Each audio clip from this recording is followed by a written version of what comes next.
اسلام ہمیں یہ سکھاتا ہے کہ دنیا کی زندگی ہمیشہ رہنے والی نہیں بلکہ ایک عارضی امتحان ہے۔ انسان اس دنیا میں کچھ وقت کے لیے بھیجا گیا ہے تاکہ وہ اپنے اعمال کے ذریعے آخرت کی تیاری کرے۔ اللہ پاک قرآن پاک میں سورہ آل عمران میں ارشاد فرماتے ہیں، ہر جان کو موت کا مزہ چکھنا ہے۔ ایک اور جگہ قرآن پاک میں سورہ الحدید میں فرمایا گیا، اور دنیا کی زندگی دھوکے کے سامان کے سوا کچھ بھی نہیں۔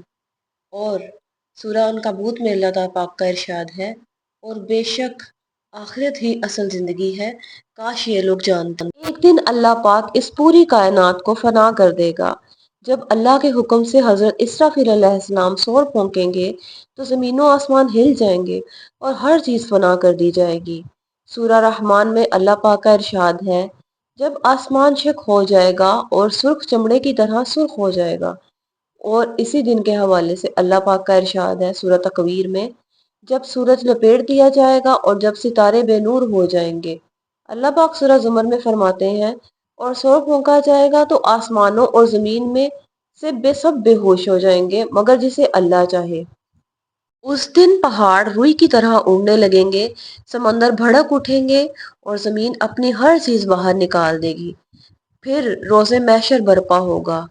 قیامت کے دن اللہ تعالیٰ تمام انسانوں کو دوبارہ زندہ فرمائے گا، چاہے وہ پہلے لوگوں میں سے ہوں یا آخری لوگوں میں سے۔ اللہ پاک کا ارشاد ہے، کہہ دو کہ اگلے اور پچھلے سب ایک مقرر دن کے وقت جمع کیے جائیں گے۔ یہ دن روز محشر کہلاتا ہے، جہاں ہر انسان اپنے اعمال کا حساب دینے کھڑا ہوگا۔ قیامت کے دن نہ مال کام آئے گا، نہ طاقت، نہ دنیاوی رشتے۔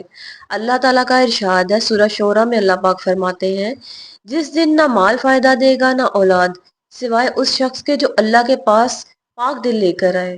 ہر شخص اپنے اعمال کا جواب دہ ہوگا۔ اور سورہ زلزال میں اللہ پاک کا ارشاد ہے، جس دن ذرا برابر نیکی کی ہوگی وہ اسے دیکھ لے گا، اور جس نے ذرا برابر برائی کی ہوگی وہ بھی اسے دیکھ لے گا۔ ہر انسان کو اس کا نامہ اعمال دیا جائے گا۔ نیک لوگوں کو دائیں ہاتھ میں دیا جائے گا اور وہ خوش ہوں گے۔ اللہ پاک سورہ الحاقہ میں فرماتے ہیں، جس کا نامہ اعمال اس کے دائیں ہاتھ میں دیا جائے گا وہ کہے گا، آؤ میرا نامہ اعمال پڑھو، اور گناہ گاروں کو بائیں ہاتھ میں دیا جائے گا۔ قیامت کے دن اعمال دھولے جائیں گے۔ سورہ الانبیاء میں اللہ پاک کا ارشاد ہے، اور ہم قیامت کے دن انصاف کے ترازو قائم کریں گے، پھر لوگوں کو پل صراط سے گزرنا ہوگا جو جہنم کے اوپر ہوگا۔ نیک لوگ آسانی سے گزر جائیں گے جبکہ بعض لوگ اپنے اعمال کی وجہ سے گر جائیں گے۔ پھر جنتی لوگوں کو جنت میں داخل کیا جائے گا۔ صحیح احادیث کے مطابق جنت کے 8 دروازے ہیں۔ نبی پاک صلی اللہ علیہ وسلم کا ارشاد ہے، جنت کے 8 دروازے ہیں، کچھ دروازے مخصوص اعمال والوں کے لیے ہیں، باب الصلاۃ نماز پڑھنے والوں کے لیے، باب الصدقہ صدقہ کرنے والوں کے لیے، باب الجہاد اللہ کی راہ میں کوشش کرنے والوں کے لیے، اور باب الریان روزے داروں کے لیے۔ نبی پاک صلی اللہ علیہ وسلم نے فرمایا، جنت میں ایک دروازہ ہے جسے ریان کہا جاتا ہے، اس سے صرف روزہ دار داخل ہوں گے۔ اللہ پاک سورہ آل عمران میں فرماتے ہیں، جو شخص جہنم سے بچا لیا گیا اور جنت میں داخل کر دیا گیا وہی کامیاب ہو گیا۔ جنت کے بہت سے درجات ہیں، جتنا زیادہ ایمان اور نیک عمل ہوگا اتنا بلند مقام ہوگا۔ نبی کریم صلی اللہ علیہ وسلم کا ارشاد ہے، جنت کے 100 درجات ہیں جو اللہ نے اپنے راستے میں جہاد کرنے والوں کے لیے تیار کیے ہیں۔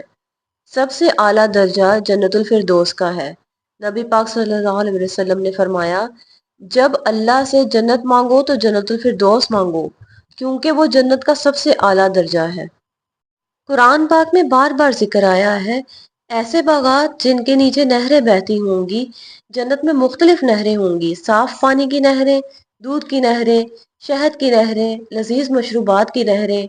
اللہ پاک فرماتے ہیں سورہ محمد میں، اس میں ایسے پانی کی نہریں ہیں جو خراب نہیں ہوگا، دودھ کی نہریں جن کا ذائقہ نہیں بدلے گا، شہد کی نہریں اور لذیذ مشروبات کی نہریں۔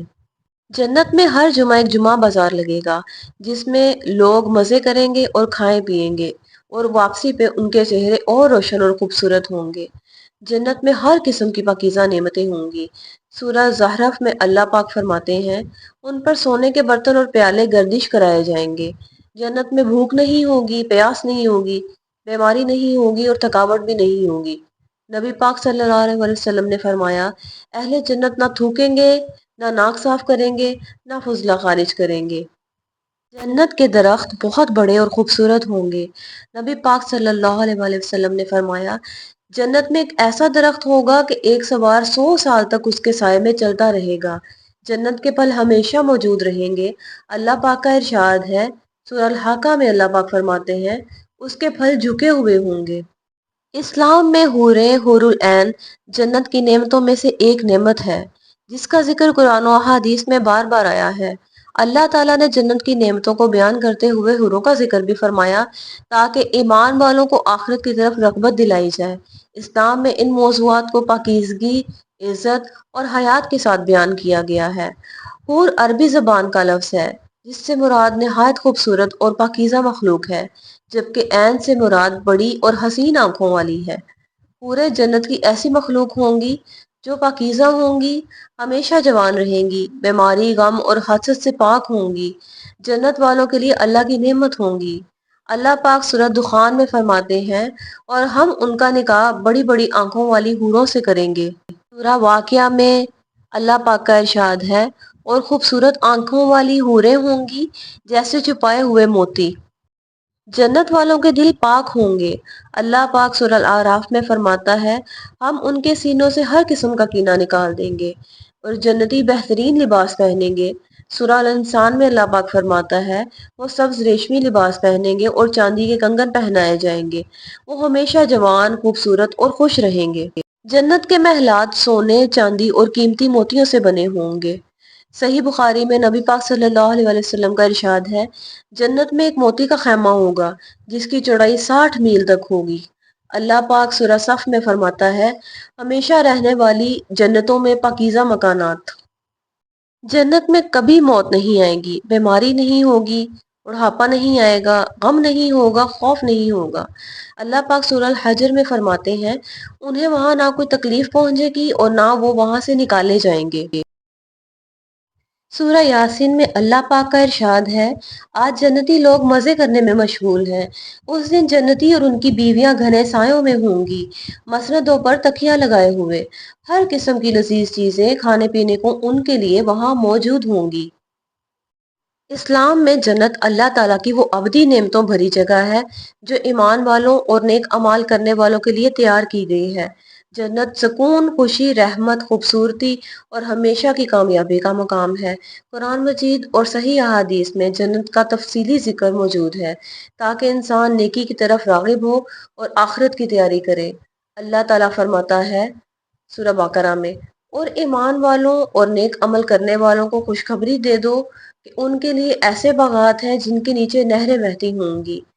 جنت کوئی خیالی چیز نہیں بلکہ ایک حقیقی مخلوق جسے اللہ نے پیدا کیا ہے، وہ اس میں رہیں گے۔ جنت کی سب سے بڑی نعمت اللہ پاک کا دیدار ہوگا۔ سورہ قیامہ میں اللہ پاک فرماتا ہے، اس دن بہت سے چہرے تر و تازہ ہوں گے، اپنے رب کو دیکھ رہے ہوں گے۔ نبی کریم صلی اللہ علیہ وسلم نے فرمایا، تم اپنے رب کو اس طرح دیکھو گے جیسے 14ویں رات کے چاند کو دیکھتے ہو۔ جنت ہر مومن کی اصل منزل ہے۔ دنیا کی زندگی عارضی ہے جبکہ آخرت ہمیشہ کی ہے۔ قرآن و حدیث میں بار بار یاد دلایا جاتا ہے کہ اصل کامیابی اللہ کی رضا اور جنت کا حصول ہے۔ سورہ آل عمران میں اللہ پاک فرماتا ہے، اپنے رب کی مغفرت اور جنت کی طرف دوڑو جس کی وسعت آسمانوں اور زمین جیسی ہے۔ اللہ تعالی ہمیں سچا ایمان، نیک اعمال، اپنی رحمت اور جنت الفردوس عطا فرمائے۔ آمین یا رب العالمین۔